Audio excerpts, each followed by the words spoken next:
Hello बच्चों, कैसे हैं आप लोग? How are you? सब बढ़िया ना? चलिए, आज मैं आपके लिए नया चैप्टर लेके आया हूँ। अभी मैं इलेक्ट्रोस्टैटिक के बारे में स्टडी करवा रहा था। अब आज मैं नया चैप्टर उसी के आगे चलता हूँ। क्या है? गॉस की प्रमेय, चैप्टर नंबर 2, जिसमें हम लोग पढ़ेंगे गॉस की प्रमेय। ठीक है बच्चों, उसको बोलते हैं गॉस थ्योरम।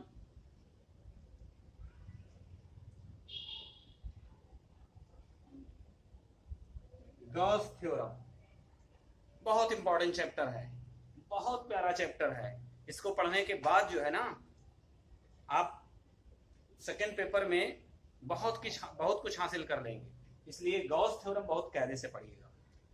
तो हम गॉस थ्योरम पढ़ने के पहले कुछ चीजों के बारे में जानकारी ले लेते हैं। वो चीजें कौन कौन सी हैं मैं आपको पढ़ाऊंगा।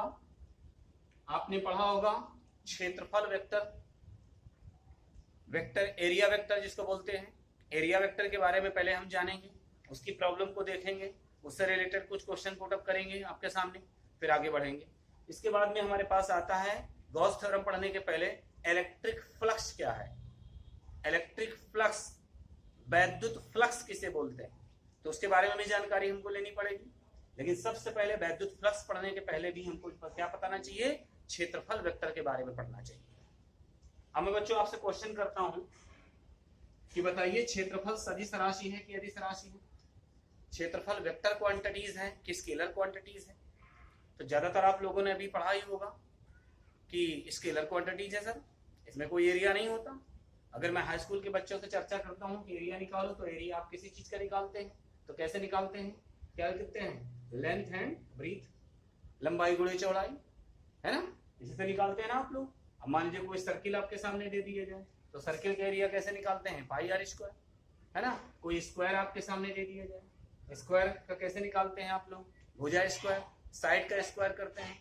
अगर हम लोग साइड को क्या मान लेते हैं? ए, तो इसका एरिया कितना हो जाएगा? ए स्क्वायर। लेकिन अभी इसके बारे में आप डायरेक्शन के बारे में नहीं पढ़ेंगे कि व्हाट इज डायरेक्शन, ये वेक्टर क्वांटिटीज है या स्केलर क्वांटिटीज है। तो जब मैंने चर्चा की है किसी हाई स्कूल के बच्चे से, तो वो सिर्फ जानता है कि ये स्केलर क्वांटिटीज है, सर में कोई वेक्टर नहीं, कोई डायरेक्शन नहीं होता है।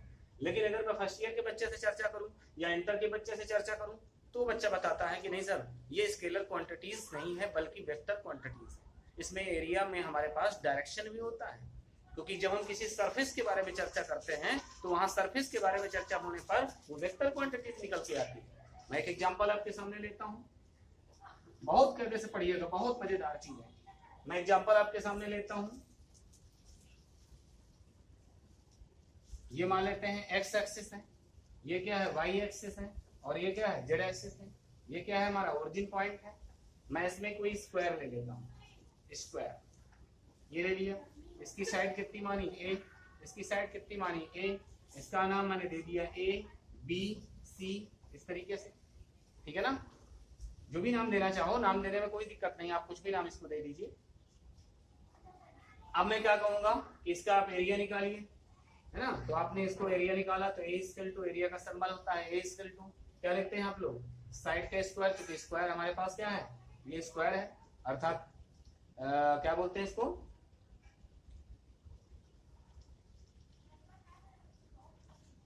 क्या बोलते हैं इसको? स्क्वायर को हिंदी में वर्ग है। जब वर्ग है तुम्हारे पास, तो वर्ग को हम लोग क्या लिखते हैं? भुजा स्क्वायर। यहाँ भुजा स्क्वायर क्या हो जाएगी? ए इंटू ए आप लिखोगे, अर्थात इसको क्या लिख दोगे? ए स्क्वायर लिखोगे ना? तो ये हमारे पास क्या है? एरिया निकला है। तो हाई स्कूल के बच्चे ने इसी को आंसर बता दिया, इसकी कोई डायरेक्शन नहीं बताई। लेकिन जब मैंने फर्स्ट ईयर के बच्चे से चर्चा किया, इंटर के बच्चे से चर्चा किया, तो उसने कहा सर ये वेक्टर क्वांटिटीज है, इसमें हम वेक्टर निकाल सकते हैं, उसके डायरेक्शन भी निकाल सकते हैं बकायदा। मैंने कहा कैसे निकाल सकते हो? तो उसने कहा सर क्रॉस ले लीजिए कि भुजाओं का। जब इसका एरिया निकालेंगे तो क्या लिखते हैं? लंबाई गुणे चौड़ाई। जब एरिया निकालेंगे तो हम लोग क्या लिखेंगे? लंबाई गुणे चौड़ाई। लंबाई को उसने कहा ए बी कह दो, वेक्टर लगा दो। यहाँ पर भी वेक्टर लगाओ, चूंकि हम वेक्टर बनाने जा रहे हैं। यहाँ क्रॉस लगा लो, क्रॉस लगा लो, और ये साइड को लगातार ऐसे ले लो, तो ए बी क्रॉस कितना हो जाएगा? बी सी, ये हो गया, है ना? और जब जानते हो बच्चों कि हम लोग क्रॉस प्रोडक्ट को हटाते हैं, क्रॉस प्रोडक्ट को हटाते हैं, क्रॉस का निशान हटाते हैं वेक्टर क्वांटिटीज से, तो क्या लिखते हैं हम लोग? A B B C into में साइन थीटा थीटा क्या होता है? दोनों वेक्टर क्वांटिटीज के बीच का एंगल होता है ना। यहाँ वेक्टर क्वांटिटीज किसको माना? ए बी और BC को माना आपने। इनके बीच का एंगल कितना हो गया? थीटा हो गया। थीटा इक्वल टू कितना है? 90 है। यस। और यहाँ पर हम आगे क्या लिख देते हैं? एन कैप भी लिख देते हैं। एन कैप, एन कैप क्या है बच्चों? यूनिट वेक्टर है। और यूनिट वेक्टर का सिर्फ और सिर्फ काम होता है कि किसी भी वेक्टर क्वांटिटीज के डायरेक्शन को बताना।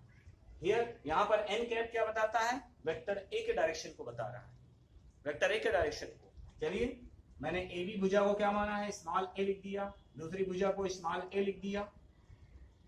साइन थीटा की जगह में कितना रख दिया? देखो 90 है दोनों के बीच में, 90 इंटू में एन कैप। यहाँ कितना आ गया बच्चों? यहाँ ए स्क्वायर आ गया और कितना आ गया? N cap. एन कैप क्या बताता है? ओनली डायरेक्शन को बताता है। तो जरा डायरेक्शन देखिए आप, ये किस तल में रखा है? एक्स वाई तल में रखा है। और किसी वेक्टर क्वांटिटीज की डायरेक्शन हमेशा कहां पे होती है? जिस तल में दो वेक्टर क्वांटिटीज रखी गई हैं, दो सदिश राशियां रखी गई हैं, उनके तल के परपेंडिकुलर होता है, उसके सरफेस के परपेंडिकुलर होता है। ये वेक्टर क्वांटिटीज है। तो ये दोनों किस तल में रखे हैं? एक्स और वाई तल में रखे हैं। तो इन दोनों के परपेंडिकुलर कौन है? जेड एक्सिस है जेड एक्सिस। तो इसकी डायरेक्शन मेरे पास क्या हो जाएगी? ए स्क्वायर। एन कैप की जगह में मैं लिख सकता हूँ के कैप। क्या लिख सकता हूँ? के कैप लिख सकता हूँ। ये के कैप क्या बताता है? ये हमारे पास वेक्टर ए के डायरेक्शन को बताता है। अर्थात इस तल पर जो तुमने परपेंडिकुलर खींचा होगा, जो तुमने लंब खींचा होगा, ठीक है ना, वही क्या होगी? वेक्टर ए के डायरेक्शन होगी। एक बच्चा यहाँ पर कह देता है सर क्या यही होगा? जेड एक्सिस ही होगा क्या? के कैप ही हो सकता है? और कुछ पॉसिबिलिटी है पॉसिबिलिटी। इस तल पर हम देखो, इस तल, ये तल है, इस तल पर जैसे बोर्ड रखा है, इस बोर्ड पर हम लंब डाल सकते हैं, ऐसे बाहर की तरफ डाल सकते हैं। और इस बोर्ड पर हम लंब अंदर की तरफ भी डाल सकते हैं। ये मान लीजिए हमारे पास क्या है? ये तल है, इस तल पर हम इधर की तरफ, ये जो देखो तल, इस पर हम ऐसे भी लंब डाल सकते हैं ऊपर को, और इस तल पर नीचे को लंब डाल सकते हैं। तो ये हमारे पास जो दिख रहा है प्लेन, इस प्लेन पर बाहर की तरफ को, तो बाहर की तरफ को कौन इंडिकेट करता है? ये के कैप। और इसमें अंदर की तरफ को, अर्थात इसके तल पर अंदर की तरफ को जो डाल सकते हैं, वो कौन व्यक्त करेगा? तो आर, ओ आर माने या। हमारे पास इसकी डायरेक्शन हो सकती है क्या? माइनस के। ये दोनों पॉसिबिलिटी है इसमें। इस प्रकार से वेक्टर ए या एरिया वेक्टर जो मेरे पास होता है, ये वेक्टर क्वांटिटीज है। अगर किसी सरफेस की बात करें, किसी तल की बात करें, तो ये वेक्टर क्वांटिटीज है। और वेक्टर क्वांटिटीज की डायरेक्शन हमेशा क्या होती है? तल के परपेंडिकुलर। तल के परपेंडिकुलर, या तो बाहर की तरफ को या तो अंदर की तरफ। अब मैं इसका भी आपको लॉजिक बताऊंगा, लेकिन पहले मैं इस पर क्वेश्चन करना चाहता हूं। ये बात क्लियर हो गई कि वेक्टर एरिया क्या है आपके पास? एरिया वेक्टर क्या है आपके पास? Vector quantity. इसकी डायरेक्शन क्या होती है? हमेशा सरफेस के क्या होती है? परपेंडिकुलर होती है। तल के क्या होती है? लंबवत होती है। याद रहेगा? चलिए, इस पे मैं कुछ क्वेश्चन बना देता हूं। कैसा क्वेश्चन बनेगा इस पे मैं क्वेश्चन बना देता हूं आपसे। क्वेश्चन नंबर फर्स्ट, मान लीजिए suppose that X axis, Y axis और ये जेड एक्सिस ले लीजिए, ठीक है। इसमें मैं आपके पास क्या करता हूं,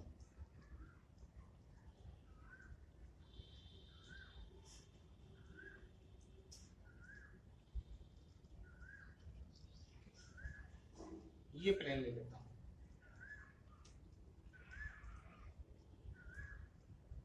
ये इसकी लेंथ कितनी है? हो गई एल। ये क्या हो गई? ब्रीथ हो गई, है ना। ये तल हो गया। तल सही थोड़ा सा नहीं बन पा रहा।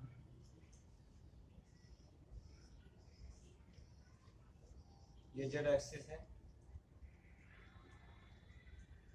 ठीक है ना। ये हमारे पास क्या है? एक हमने सरफेस बना लिया है।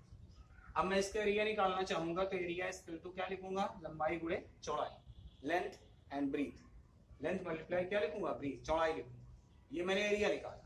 अब मैं आपसे पूछना चाहता हूं, इसकी डायरेक्शन बताओ क्या हो? इसका डायरेक्शन बताओ क्या हो? तो आपने कहा किस प्लेन में रखा है? एक्स जेड प्लेन में रखा है। तो इसकी डायरेक्शन क्या होगी? एक्स और जेड पर परपेंडिकुलर कौन है? Y axis. तो वाई एक्सिस होगी या तो वाई एक्सिस पर ऊपर की ओर, या वाई एक्सिस पर नीचे की ओर। तो इसमें हमारे पास जो डायरेक्शन हो जाएगी, इसमें डायरेक्शन हो सकती है क्या चीज? जे कैप हो सकता है। या फिर हमारे पास इसमें डायरेक्शन जो वेक्टर ए लिखूंगा, वेक्टर ए इक्वल टू क्या हो गया, एल बी हो जाएगा। और यहाँ क्या हो सकता है, माइनस का जे कैप भी पॉसिबल है। या तो इस तल पर लंबवत ऊपर की तरफ को वेक्टर ए की डायरेक्शन होगी, या इस तल पर लंबवत नीचे की तरफ वेक्टर ए की डायरेक्शन।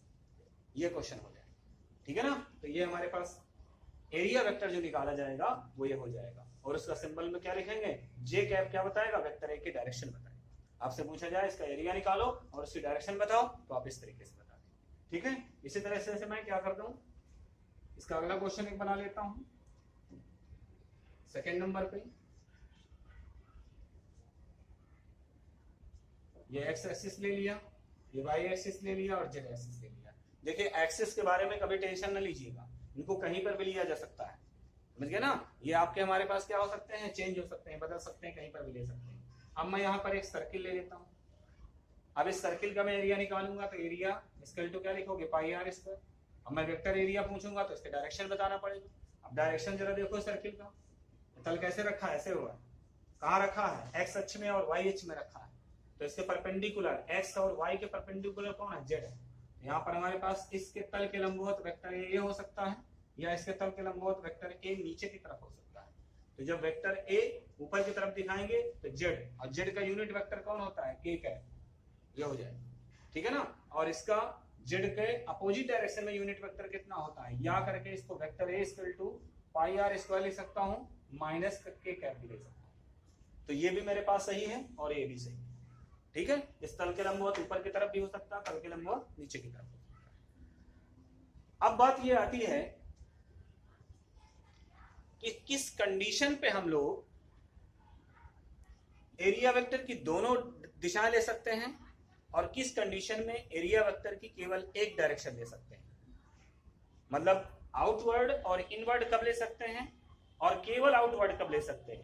तो मैंने स्टडी किया है इसमें कायदे से बच्चों, तो मैं नोट में आपको बताऊंगा, इस बात को मैं नोट में समझा दूंगा आपको। नोट नंबर फर्स्ट, अगर मैं एरिया वेक्टर निकाल रहा हूं, एरिया वेक्टर निकाल रहा हूं, देखो हिंदी और इंग्लिश के चक्कर में ना पढ़ना, दोनों बातें मैं क्लियर कर रहा हूं। बार बार इसको क्या बोलता हूं, क्षेत्रफल वेक्टर कहता हूं हिंदी में, क्षेत्रफल वेक्टर निकाल रहा हूं, और उसी को एरिया वेक्टर कह रहा हूं। बोलने में आसानी है एरिया वेक्टर, इसलिए बोल रहा हूं। क्षेत्रफल वेक्टर बार बार बोलने में अच्छा नहीं लगता है, और आप लोग भी इंग्लिश में ज्यादा वर्ड सीखिए बोलना। तो एरिया वेक्टर जो है, एरिया वेक्टर अगर हमारे पास 2D में है, 2D सरफेस में पढ़ रहे हो आप, मतलब दो दिशाओं में एरिया वेक्टर आप निकाल रहे हो। अगर 2D में सरफेस में आप एरिया वेक्टर निकाल रहे हो, 2D को हम लोग क्या बोलते हैं, ओपन सरफेस बोलते हैं, ओपन सरफेस मतलब खुला हुआ तल। अगर 2D में आप सरफेस वेक्टर एरिया निकाल रहे हो या एरिया वेक्टर निकाल रहे हो 2D में, 2D का मतलब दो तलों में, एक्स अक्ष वाई अक्ष में निकाल रहे हो, या वाई अक्ष जेड अक्ष में निकाल रहे हो, या जेड अक्ष एक्स अक्ष में निकाल रहे हो, तो ये हमारे पास जितने कर्व मिलेंगे, जितने सरफेस मिलेंगे, वो ओपन सरफेस कहलाते हैं। तो हम 2D सरफेस कहें या ओपन सरफेस कहें, एक ही बात है, ठीक है ना। अगर इसमें निकालते हैं तो हमारे पास एरिया वेक्टर में जो डायरेक्शन होगी, इनवर्ड और आउटवर्ड दोनों पॉसिबल है, दोनों दिशाएं आप ले सकते हैं। चाहे आप अंदर की तरफ की दिशा ले लें और चाहे बाहर की तरफ की दिशा ले लें, दोनों पॉसिबिलिटी है। दोनों को हम लोग क्या कह सकते हैं, तो यहाँ पर बोथ डायरेक्शन ऑफ, इसकी हम क्या ले सकते हैं, एरिया वेक्टर की दोनों दिशाएं संभव, दोनों दिशाएं क्या है, सही है, सही है, मतलब बोथ डायरेक्शन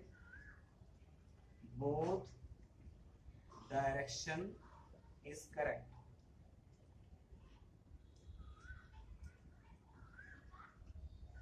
दोनों डायरेक्शन हम लोग ले सकते हैं, ठीक है ना। दोनों डायरेक्शन हमारे पास क्लियर हो जाएंगे। मतलब जैसे हमने एक्स अक्ष वाई अक्ष में निकाला एरिया वेक्टर, तो उसके लंबवत तल हमको लेना है, तो कौन ले सकते हैं, जेड अक्ष का धनात्मक दिशा भी ले सकते हैं और जेड अक्ष की ऋणात्मक दिशा भी ले सकते हैं, दोनों क्लियर हो जाएंगे। लेकिन बात याद रखना, नोट नंबर 2 में क्या बताने जा रहा हूं, अगर एरिया वेक्टर आप 3D में पढ़ रहे हो, एक्स अक्ष वाई अक्ष और जेड अक्ष में पढ़ रहे हो 3D, अगर मैं एरिया वेक्टर अगर मैं 3D में पढ़ रहा हूं, एरिया वेक्टर अगर मैं 3D में 3D सरफेस में पढ़ रहा हूं, 3D सरफेस को मैं क्या बोलता हूं, क्लोज्ड सरफेस, क्लोज्ड सरफेस भी मैं बोल सकता हूं, अर्थात बंद तल, है ना, बंद तल में हम पढ़ सकते हैं, क्लोज सरफेस कर सकते हैं। क्लोज सरफेस में इसको पढ़ रहे हैं तो इसमें अलाउड केवल क्या है आपके पास, आउटवर्ड डायरेक्शन। केवल हमारे पास एरिया वेक्टर की जो डायरेक्शन होगी, मतलब जो दिशा होगी, दिशा direction is allowed only outward, ठीक है, केवल आउटवर्ड ही पॉसिबल है। मतलब हमेशा हम क्या करेंगे, तल के लंबवत बाहर की दिशा में ही ले सकते हैं। एरिया वेक्टर की दिशा तल के लंबवत बाहर की तरफ ही ले सकते हैं, अंदर की तरफ नहीं ले सकते हैं, क्योंकि हमारे पास जब क्लोज सरफेस होगा तो अंदर हमको नहीं दिखाई देगा, अंदर की चीज हमको नहीं दिखाई देगी, ठीक है ना। मैं आपके सामने एक एग्जांपल बना के दिखाता हूं, अंदर की तरफ क्यों नहीं हो सकता है, देखिए आप, जैसे मैंने अभी बना के दिखाया था आपको, समझ गए ना, ये मैंने लिया था एक्स अक्ष, ये लिया था वाई अक्ष, और ये मैंने लिया था जेड अक्ष। यहाँ पे मैंने एक सर्किल बनाया था, ये सर्किल पर लंबवत किस तल में रखा है, वाई अक्ष और जेड अक्ष में रखा हुआ है, वो सॉरी एक्स अक्ष और जेड अक्ष में रखा है। तो इस तल के लंबवत हमें ये भी दिखाई दे रहा है, और इस तल के लंबवत नीचे की तरफ भी दिखाई दे रहा है। ये मेरा हाथ है, ये मेरे पास क्या है, ये तल दिख रहा है, इधर को मैं लंब डाल सकता हूँ या इसके पीछे की तरफ को लंब डाल सकता हूँ। तो ये मुझे क्या है, यहाँ पे क्लियर दिखाई दे रहा है, ऊपर की तरफ जाऊं या नीचे की तरफ जाऊं, तो दोनों दिशाएं पॉसिबल है। ये क्या है, ओपन सरफेस है, इसलिए दोनों दिशाएं पॉसिबल हैं, दोनों में से कोई भी आप दिखा देते हैं, ऊपर की तरफ दिखा देते हैं या नीचे की तरफ दिखा देते हैं, करेक्ट माना जाएगा, आंसर आपका रॉन्ग नहीं होगा। लेकिन अगर ये हमारे पास क्या हो, क्लोज सरफेस हो, क्लोज सरफेस का मतलब 3D वाला हो, 3D में हमारे पास क्या हो सकता है, जैसे हम एक क्यूब ले लेते हैं,